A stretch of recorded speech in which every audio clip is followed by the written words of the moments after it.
So, Mike, I am super excited for our next guest. I really am. Like, this guy is a renaissance man for the New York Giants. If he actually, I am super excited because he actually made my charity softball game 10 times better. He was wild, man. You give this guy a microphone, and that's his life right now. So when you give this guy a microphone, he's going to be heard. So without further ado, let's bring in Brandon London. B. Lund, I like to say. I think that's a pretty cool name. I'm going to call him B. Lund the whole time. Let's bring in B. Lund. All right, we got Brandon London. We called you a renaissance man, man of many different talents, including MC of charity softball games. So let's just start with what you are doing now. So before we get into the controversy of the week, I don't want to get right into the juicy stuff. Yeah. But let's get into Brandon London now at age, I don't even know how old you are, mid-30s? 35. I turn 36 next month, October 16th. October's very own, like I'm Drake. Anyone wants to send presents, go ahead. Right now, I just went into the third year of my deal with a show called Daily Blast Live. Entertainment, it's politics, it's pop culture, it's everything. It's daytime TV. What I like to tell people, it's like Good Morning America meets The View.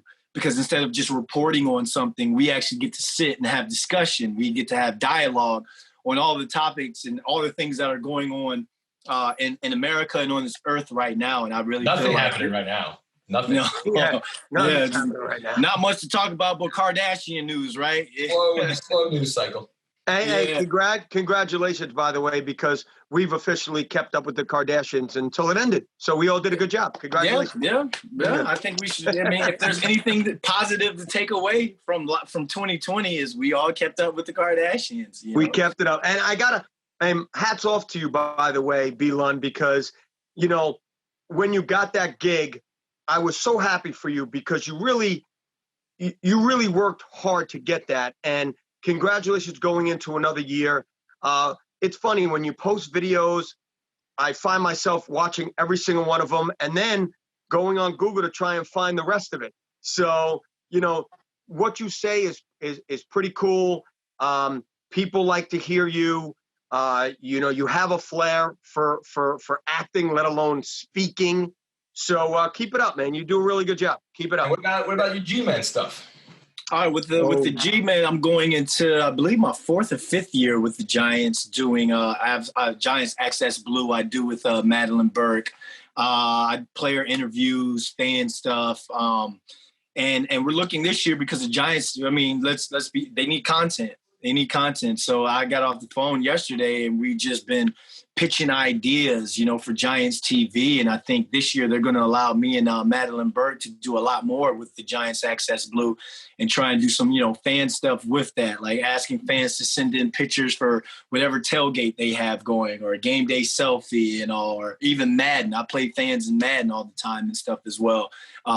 So, going in with that. And that's been a blessing as well to be the platform because the New York Giants is where I got my reps to get ready for daytime TV. I got to tell you, I love that you do that. I love the fan caves part. I love that you interact at everybody's tailgate when you go to the stadium. Fans like that. And, the Giants might have this kind of stuffy history that they don't do stuff like that. But in recent years, with you and Madeline and either Victor Cruz and, I guess it's a UMass thing, but they like to go around and have this more fan participation. I got to tell you, fans love it. So keep that stuff up. Thanks, man. It's, I think for me as well, it's cathartic in a way as well, because when you're doing this, and you can ask Strahan this, when you're doing this daytime TV and you're reporting on these things that people can't even have these conversations at their family barbecue and all. These are something where we shoot. Before COVID, we shot 6 live shows a day. So you're redoing it. You're re-talking about whether it's remember when Kavanaugh was trying to get in and you have people talking about their sexual assault experiences and you're redoing, you're crying at the end of the day. when I leave Denver, because that's where we shoot it out of, when I leave Denver and I go do Giants on the weekends, being at these tailgates, being at these fans, doing these fan caves, it takes me away from the world for a little bit. It really, maybe it's a good thing, maybe it's a bad thing, but I think for my mental, personally, I think it's a great thing, because then you get the stories of, hey, this guy's dad had snuck this seat out of Yankee Stadium back when the Giants, or his granddad, and the granddad left it in the will for the kid, and now it's part of that fan cave. Is that a real story? You get a feeling of, when you walk into these fan caves, like, you get a feeling of history. When you're hanging out at these RVs at the tailgates, you're getting a sense of Giants history.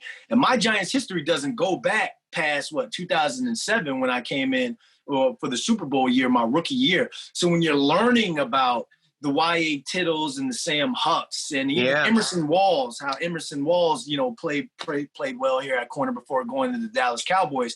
Like, you hear these things and you're like, you feel part of this Giant history. And being around the fans, man, I've become like brothers with a lot of you guys now. I've become really cool with a lot of people.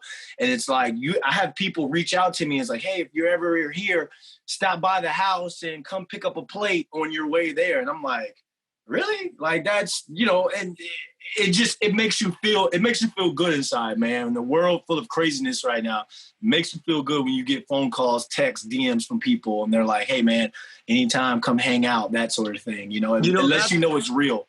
That is what fandom is about. You got it from both ends. You were able to be a player, and now you know what it's like to be a fan, because that's what we do. Like, we work all week to be able to go to our tailgates on the weekend. And even if you're not tailgating, you're at least meeting up somewhere at someone's house with your friends, with your family, maybe with both, because this is our outlet. Yep. So, you are now a part of that. And of course, we're going to open up our arms and our tailgates and our houses to someone like you, because, you're a Giant, and once a Giant, always a Giant. Always a Giant. And that, and that literally, you can't say only a Giant though. It's once a Giant, only a Giant. You can't pull an Eli here. Okay. Man, and the rest of the teams. But so I know exactly what you're talking about.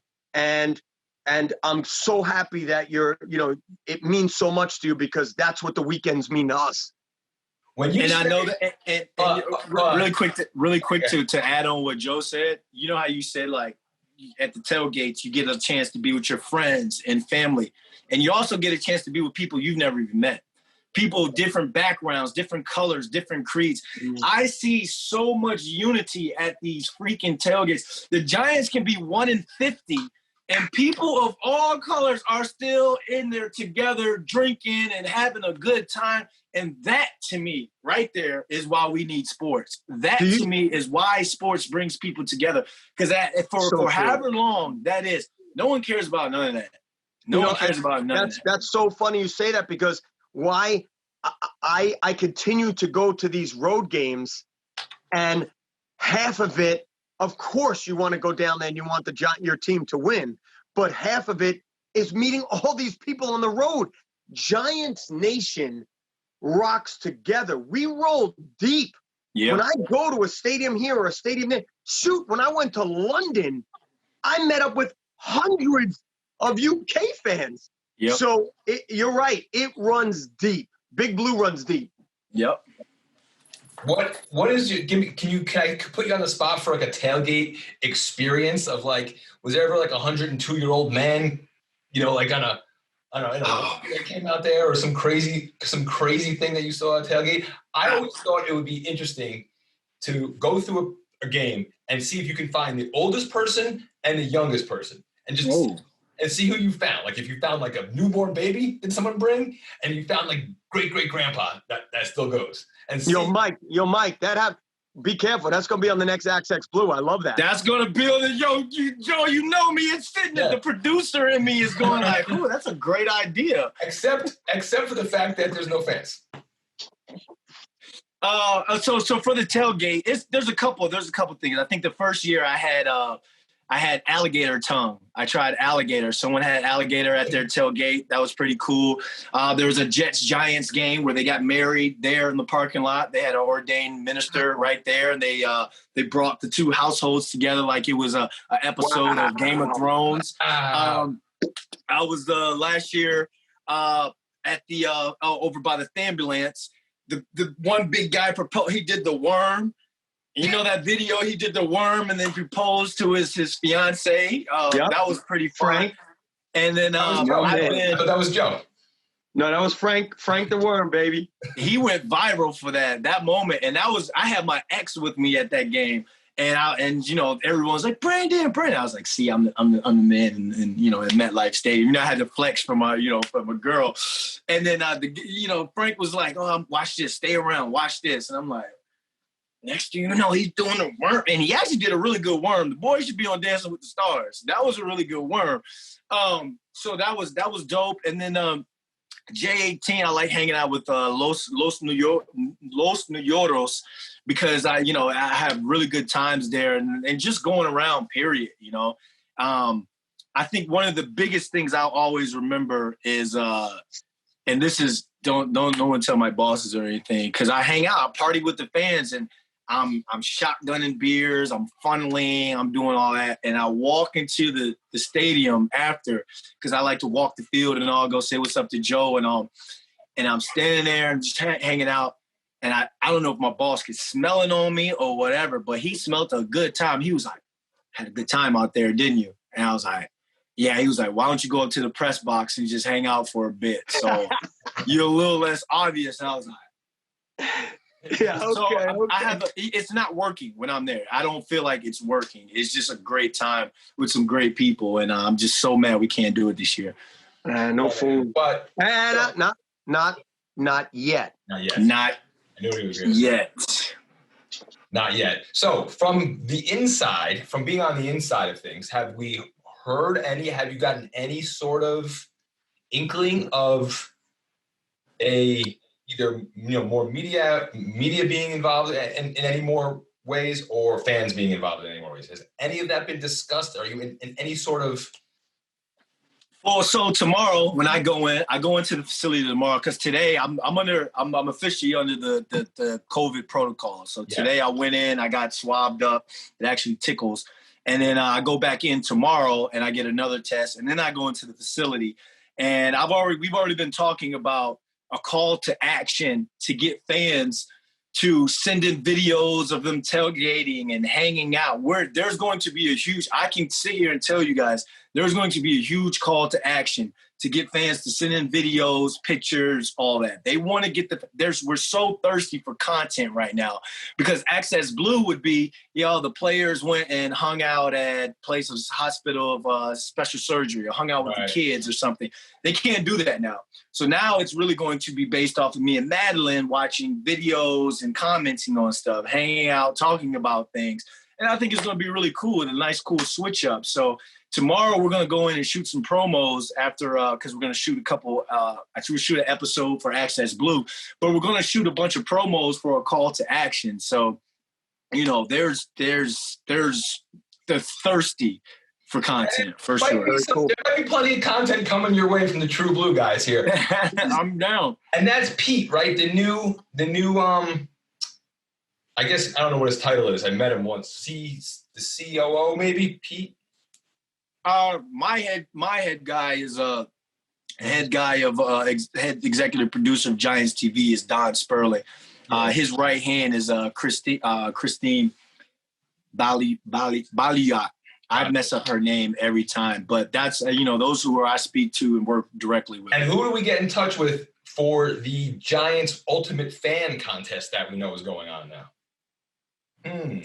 I don't know the exact point person on that. I just saw that they had a link where people send in. I haven't been in the facility for about a week and a half now. So, and even when we go in now, man, it's not what it used to be. Yeah. And I understand everyone has a new normal, but I would spend like the entire day there. Just hang out in the cafeteria with me and Madeline, Paul Latino, hang out, go in and out. The chicken soup there is unreal. And, I'm there all day, but now it's like you go in, I'm there for an hour and a half, and I'm right out of there. Oh, man. Wow. I really want to know how to get in touch with the right people for the Ultimate Fan Contest, because I think I would be the most perfect nominee for that. I agree. I agree, Mike. You would be ultimate fan as possible, right? Yes, you would be it, Mike. I think I know a guy that might get you, Mike. I think I know an ultimate fan that definitely deserves it and all. But let me work on that, because I go in tomorrow. I'll try and figure some stuff out. Okay, now that the pleasantries are over. Here we go. Pleasantries are over. And I was telling B-Lund, first of all, B-Lund is the greatest nickname. I think I'm just going to call you that forever. B-Lund, now that the pleasantries are over, I was telling Joe earlier that it's very actually interesting, because we had originally scheduled you for a couple days ago, and we pushed it back till today. And it just so happens that in that period, in that 48-hour window, we had an ex-player who's now in the media say something. Hold on, Mike, hold on. All right. Hold on. This ex-player,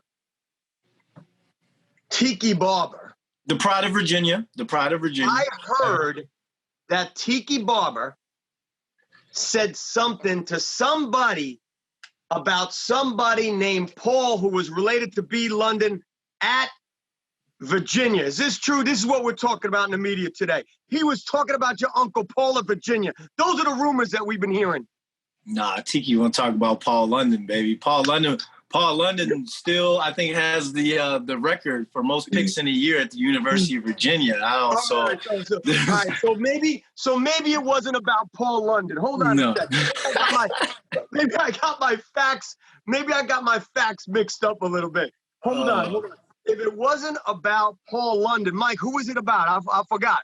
I don't know. You want to turn around? You want to zoom in on your shirt? All right. So, yeah, we just got Brandon. He's like, how you know about Paul London? Anyway, so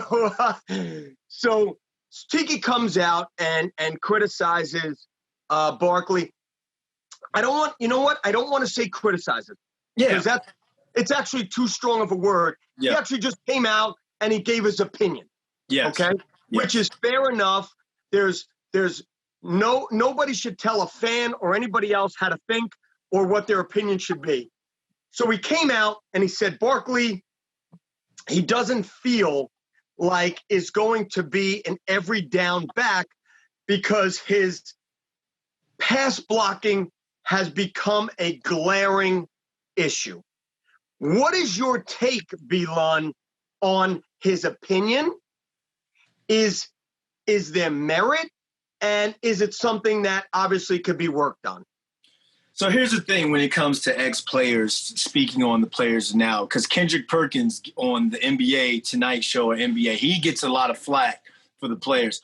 What I learned at the broadcast boot camp, NFL broadcast boot camp 2016, James Brown, who does Fox and all, the rule is critique the performance, not the performer. Okay. Critique the performance. We all watched that game. We all watched 2-6's game. All around great back. What's one of his weaknesses right now? Pass blocking. I'm not hating on Saquon. Anytime I'm in the locker room, I need an interview or something. ESPN, NFL Network can be there. Hey, Say, can I get you for 2 seconds? He will come right over to me. I'm not hating on him at all. He knows as one of the greats that he's going to be, that this is a knock on him right now. We all have knocks early in our game that we know that we have to make into a strength by the time we leave this game or by the time the next payday comes up, because upstairs, front office will use anything they can to try and chip away at some of the dollars they're going to throw you. Not saying the Giants organization. I'm just saying anybody that owns a business or whatever knows when an employee comes up to you and they're like, hey, I want to raise, I want to do this. I've done this. But then your employer is going to be like, yeah, but you didn't do this. So that's why you're not going to get paid that. So when it comes to Tiki, he wasn't hating. He wasn't saying it. He simply gave an opinion. Because if you go back and you see how people said Tiki had a fumbling problem. Tiki couldn't keep it high and tight. So if you had like let's say a Jim Brown at that time, and he's doing NBC Sports, and he's like, well, Tiki, if he wants to be one of the greats, he's got to learn how to hold on to that football. He can't. Social media is going to blow that up, and oh my gosh, clickbait is going to get the idiots who don't click on it and actually read the article, read the context, because a lot of people are too lazy for context. Why worry about the truth when the lie is more entertaining? You know what I'm saying? A lot of people would rather just comment off of a clickbait than reading the story. I think Tiki, there's nothing wrong with what I believe Tiki Barber did. So you are 100% right with what you just said. 1,000% right. I don't agree with it.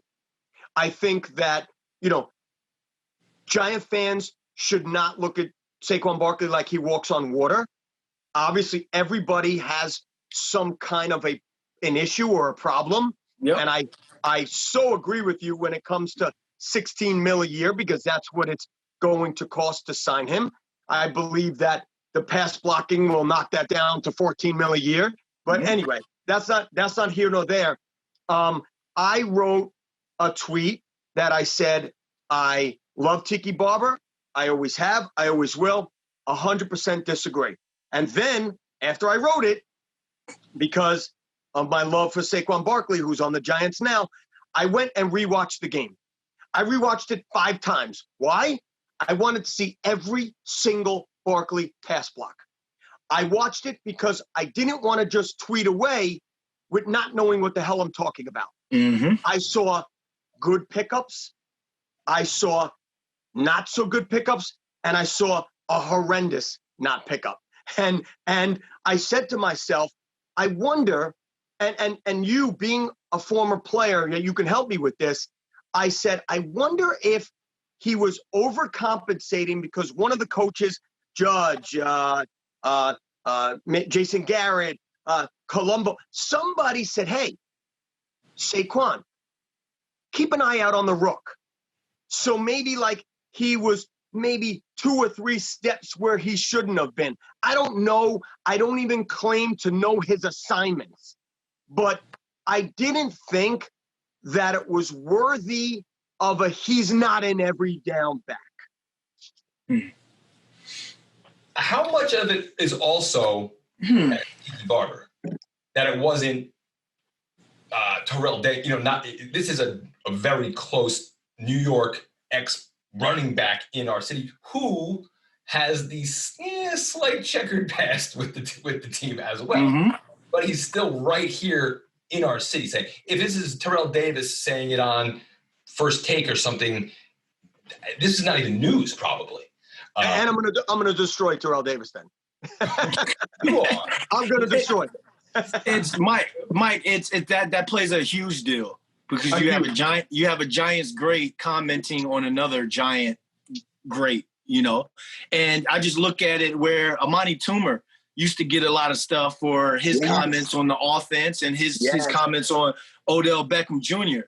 Now, had it been Michael Irvin saying something bad about OBJ, no Giants fan would have really cared. Like, they would have hated on Michael Irvin. But the fact that it was Amani Toomer that said it, it's going to hit harder because it's almost like one of our own attacking one of our own.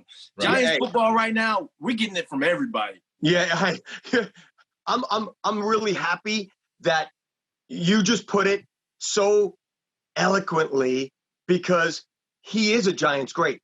And he is talking about a Giants great. And I love that you said that because I've been battling fans. I'm not saying I'm right. Remember, everybody's entitled to their opinion, but I don't care who. Tiki Barber is a Giants legend. He was Saquon. He was the bright spot on a crap team. So don't sit there and tell me that he wasn't great. He was great. So do you want to attack, and Mike, you're right on what you said about that being right here in New York. Because do you want to hate on Tiki for what he said about Eli and the organization? Okay, that's a different subject. But don't hate on Tiki for giving his opinion on Barkley. You could disagree with it. Don't hate on him. Right. Yeah. Right. And it just so happened to be the same day he got on the short list for the whole. Yeah.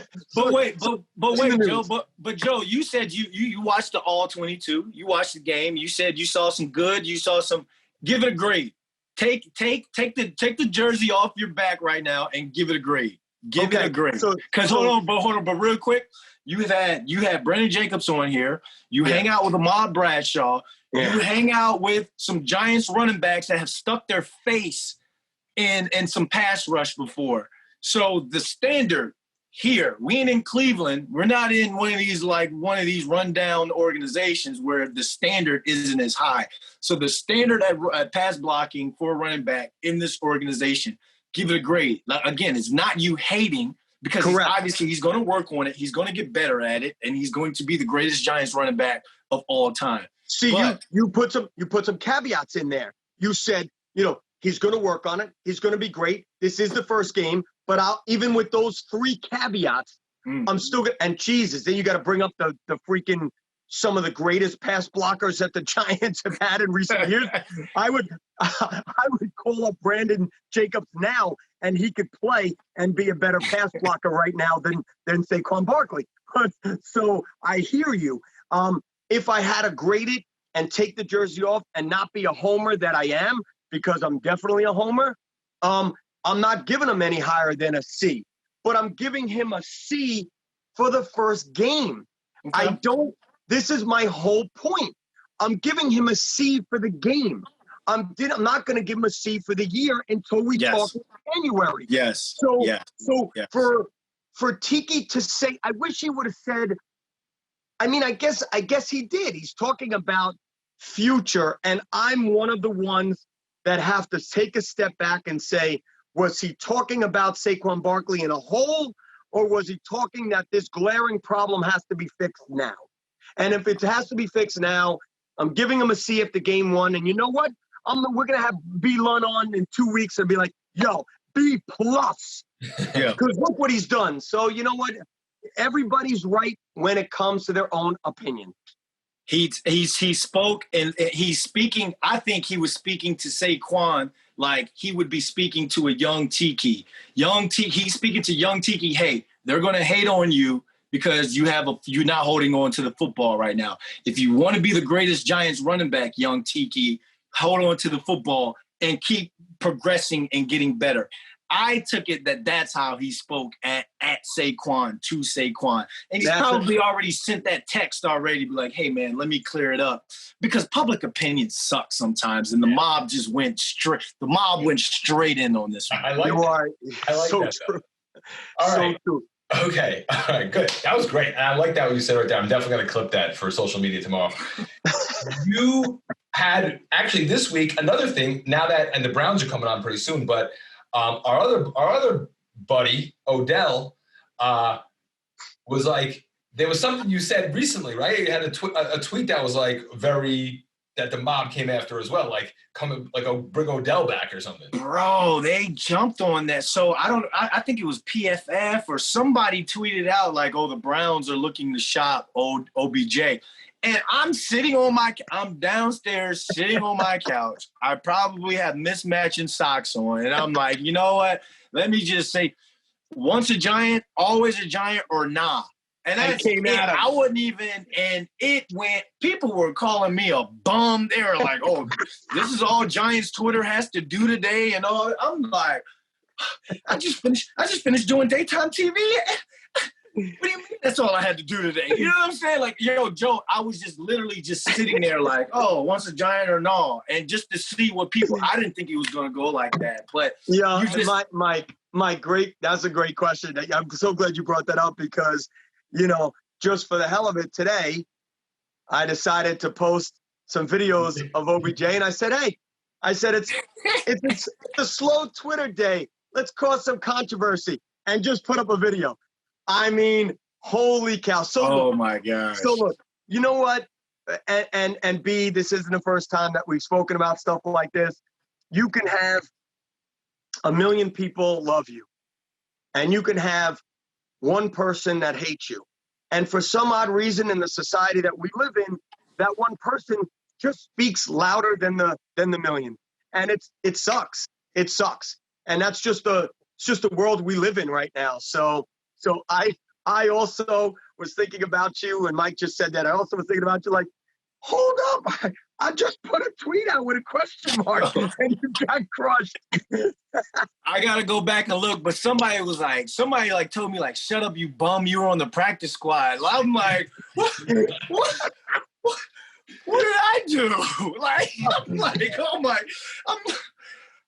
man. It's amazing. Oh, man. It's amazing. Hey, and I will say this, I say this all the time about OBJ, and people can have as many opinions as they want, but OBJ is loved for the same exact reasons why people hate him.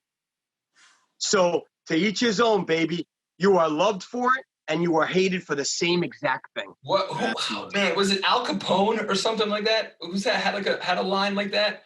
It was like, if I'm getting hate, that means I'm doing something right, or like something along those lines. Everybody says that, Mike. But yeah, I mean, everybody said that. The rapper, the great French Montana said that if you ain't got haters, you ain't popping. You know what I'm saying? Like, you're not. If everyone wants to be your friend, if everyone is just like if you never get any blowback, are they really your friends? Like, do you really care? Do you really get better? If you got a coach, and a coach is always like, "Hey, good job, good job, good job."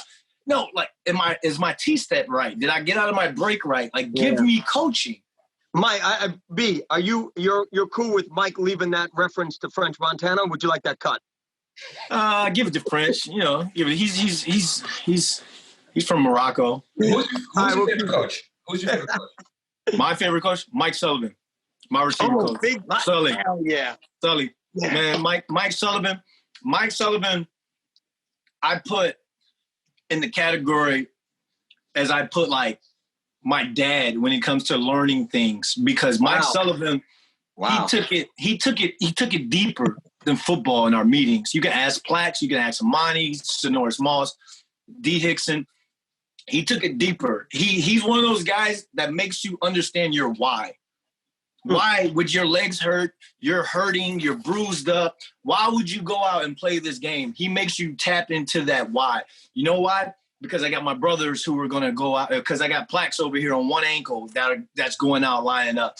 Because my mother, I promised her I was going to buy her a house or something like. Mike Sullivan makes you tap into the why when it comes to football. There's a lot of X's and O's type coaches. Mike Sullivan's an X and O, but he's a Y guy. He's a Y coach as well. X, O's, and Y's.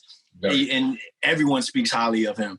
All right. I absolutely love that answer. And Mike is not only a great coach, which I don't know him from that, especially in the meeting rooms, but as a guy, you are so correct right there. What a great guy. All right. We're with Brandon London, man about town, Denver, LA, New York, in the COVID protocol right now as we speak. Weekend, we get the Bears coming in. I think they're a joke. I think based on what I saw the other day, even though we lost, I'm super confident in a very competitive game. Give me a minute or two on the Bears before we let you go. All right, minute or two. I think we're going to have to really hit with our pass rush on Trubisky. Cannot let him be slippery and break containment and open up and give more time for his receivers to get open. We have to hold Allen Robinson in check. This is a moment for James Bradbury to where this is your Jack Rabbit versus Dez moment. This is the beginning of that before you get to the Amari Coopers and those guys. We want to see what we paid you for. Can you strap down at number one? I think it has to be a huge game for Corey Ballantyne as well, because he kind of got thrown into that number two spot, that second corner. And after he didn't play that much last year. He didn't get that many corner reps. And now you're just thrown in as a number two. This has to be a game for him for confidence. I want to see him get his confidence. I think Jabril's going to have a big game. I don't think everyone's hating on Jabril Peppers. I think he had that bad angle on one, and then that Ebron caught that great ball on him. Other than that, I think Jabril Peppers played a great game. And especially with what he did in special teams, I think all eyes are going to be on our run game. You already know that. First and foremost, we can definitely not put that on tape again. But here's why I don't think this is going to happen. Mark Colombo, Jason Garrett. Yeah. they're not idiots. These are two guys that can help when it comes to run scheme and formation and trying to think of different ways to get more out of your offensive line. You just had to watch this game. You had to have this game to be able to go in week 2, and now we can be like, well, you know what? Maybe Zimmer struggles here. Maybe Hernandez isn't getting out or kicking out the way we want. So let's switch some things up. Let's refine some things, because your team, you judge your team on how good or how much better they get between week 1 and week 2. Or maybe Barkley is not an every down back. Maybe he's got to come out of it. Hey, a lot of people with this line, there's a line in the sand right now, and Tiki has kind of forced people to jump on. Are you team Saquon now, or are you team Tiki? Yeah, that's pretty dope. That's pretty dope. That's what we're gonna do to Chicago right there, baby. Absolutely, man. Absolutely. B, do you know what this means? Tupac Machiavelli, yeah. But do you know what it means on this jersey? Oh, I know what Let me see. Ooh. Just a Barkley jersey. But do you know what it means? Well, if not, Tupac, this is another access blue for you. Tupac didn't have big quads, so no, not at all. I'll tell you, so you don't have to guess. Okay. So, Mike, do you know? I think I know. I think I have to be right, because I don't know how else I would think of this. Go ahead. I think it was something to do with, like, his dad was a Tupac fan. Yeah. And there's a joke. I don't know if it's serious that they won. No. It was dead serious. If he won out versus Mom, Saquon's name would be Tupac, Machiavelli, and Barkley. Oh, but instead, Mom got Saquon Barkley. Oh, thank you. And now let me tell you something. That's a good. When you see him in the locker room, ask him. Say, "Yo, I saw a jersey," and then you want, "Oh, we're running out of time. I got a question for you, and we're gonna let you go after this." I told Mike before we even jumped on here that you downplay yourself. I don't think you give yourself enough credit of how hard that you actually work in the fields that you work. And I asked him a question. I said, Mike, do you know what 3 for 30 means? And he said, I think so.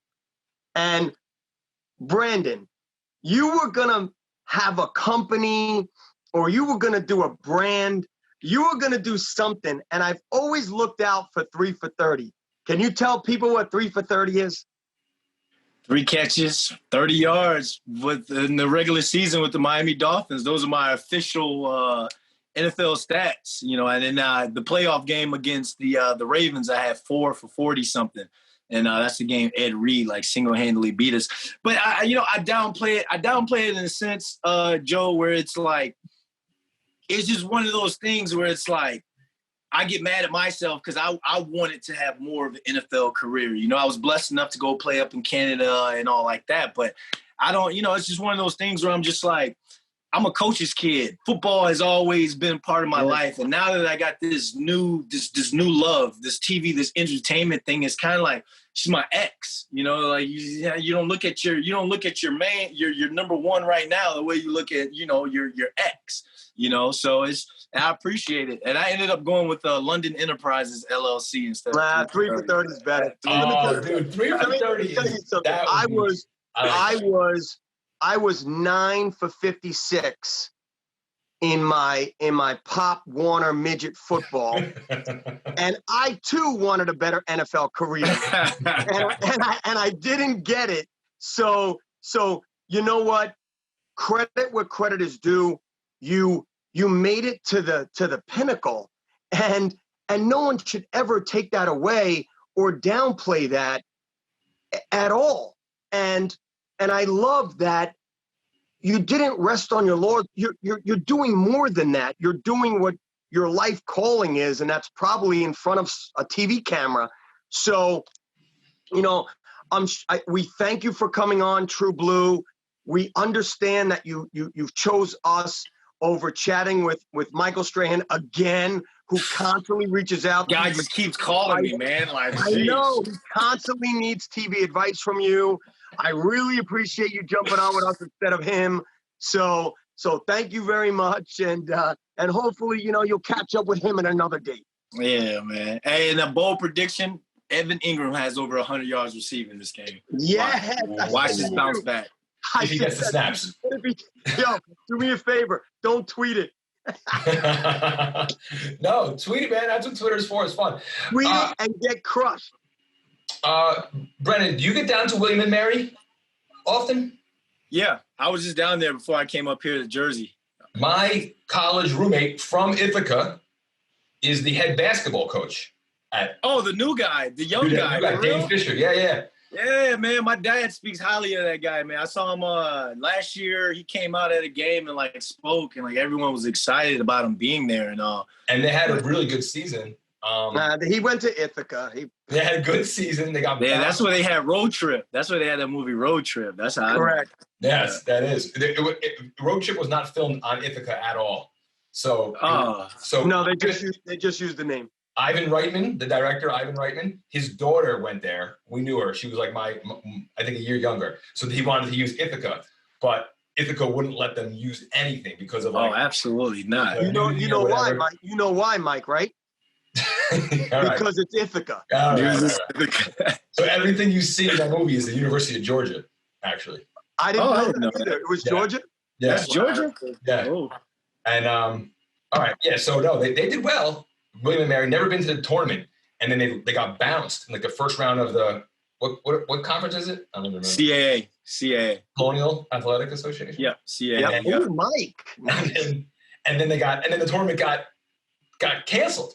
So I was like, dude, you got so lucky that you had a good team. But I was like, you got so lucky that you lost, and then it got canceled. Because if you had a good team and you were steamrolling, and then it got canceled, you would be so pissed that this was absolutely. It was the first season they had never been, and we're the whole season, we're like, dude, you're going to take this team in your first year to their first ever tournament appearance. That'd be sick. Yeah. Hey, Brandon, you know what you got to do, right? You got to come over and you got to sign the ceiling. Oh, man, look at that cave, man. Forget the ceiling, man. I got to shoot that cave, man. You never saw the cave? I got to shoot the cave, man. Did you see the cribs we did? Yeah, I saw it, but it's different when you see it on there, and it's when I got a camera crew. Hey, Joe, I'm working, bro. I'm going back in tomorrow, bro. I'm working, bro. Damn, bro. We got people sending me. Did I show you the finished product? Oh, I saw the finish. I saw that on Instagram, on Twitter. The quote. Damn, look at that, bro. And that's only half, right, Joe? You have the other. Well, then we get into the man garage. Oh, this is fan cave porn. No, this is unlike you've ever seen. This is it's funny. It's funny. I tell people all the time, I'm older than I'm not some little kid, so this takes years. This isn't. I just don't go online and buy shit. This takes years. So when I watch the Giants Access Blue and they're showing man caves and I really love some of the man cave. No. I really do like. No, and like you said, the stories that they tell, because the stories they tell, it's not about this Giants pride hat. It's about my dad's motto was this. So now I only talk about this. So yes, one day the Giants will film my cave and I'll love it. But I also really do enjoy watching other people's caves, even if it's a small cave, even if it's 2 times the size as my cave. I don't care. If it's Giants related, we all rock together. Yep. Don't worry, man. It's all when it hits, just make sure I'm the one that films it. And you already know. I want to do that. I'm gonna run up out of here though, fellas, man. I appreciate you guys having me on, man. Joe, let's catch up pretty soon, man. And Mike, thanks for having me on, brother. Thank you, brother. All right, B. Lund. I'll see you later, pal. All right, fellas, take it easy. Stay blue. Peace.